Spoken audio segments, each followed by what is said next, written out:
Magandang araw mga bata! Ako si Teacher Nicole.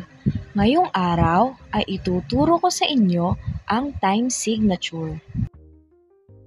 Nakakita na ba kayo ng isang nota ng isang awitin? Kung oo, nagtataka rin ba kayo kung ano ang dalawang numero na nasa simula nito?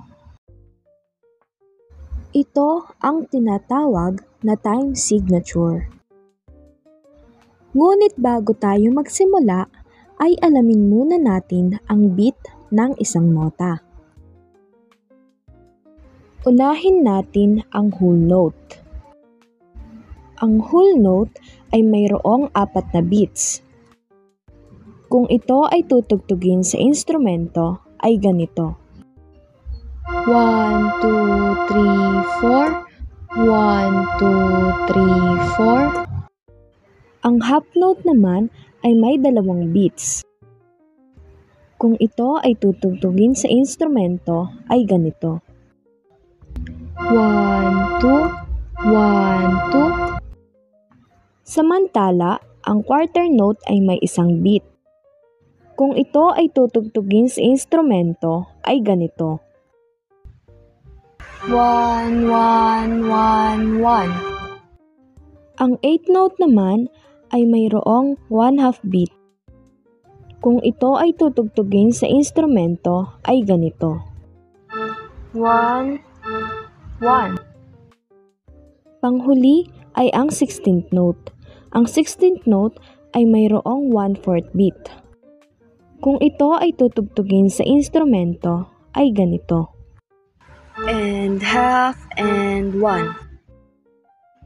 Ngayong malinaw na ang beat ng mga nota, ay tumako na tayo sa paksa natin, ang time signature. Ano nga ba ang time signature? Isang importanteng bahagi ng awit upang mabuo ito ay ang time signature. Ang time signature ay ang elemento ng musika na nagbibigay bilang sa note at rest, kaya nalalaman ng isang mga awit at manunugtog kung gaano kahaba ang durasyon ng mga ito. Isang uri ng time signature ay ang simple time signature. Halimbawa ng simple time signature ay ang 2/4, 3/4 at 4/4 na ating pag-aaralan ngayon. Ang time signature ay pangkaraniwang may 2 bahagi. Ang itaas na bahagi at ang ibabang bahagi.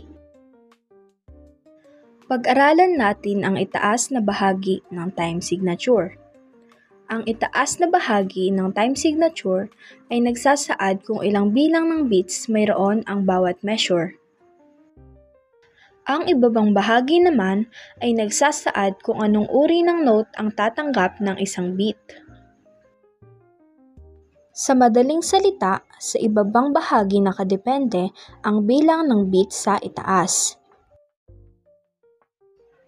Ang meter ay ang pagpapangkat-pangkat ng mga beat na binubuo ng malakas na beat at mahihinang beats.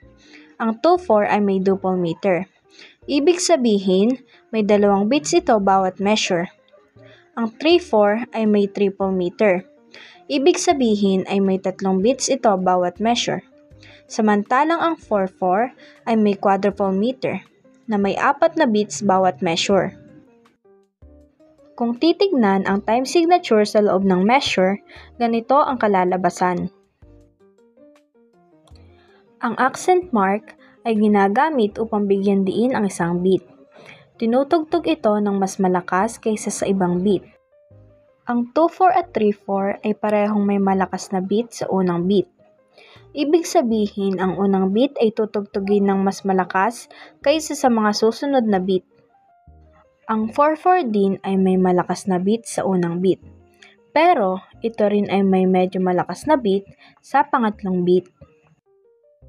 Para maging maliwanag sa lahat, bibigyan ko kayo ng halimbawa gamit ang pagpalakpak ng aking mga kamay. Unahin natin ang 2/4. Ang 2/4 ay malakas ang unang beat, samantalang ang susunod ay mahina.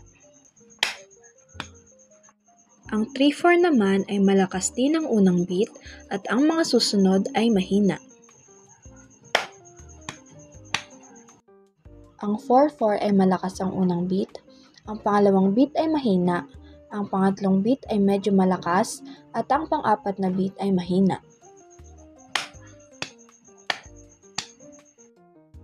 Naway naging maliwanag ang paksang ating pinag-aralan sa araw na ito.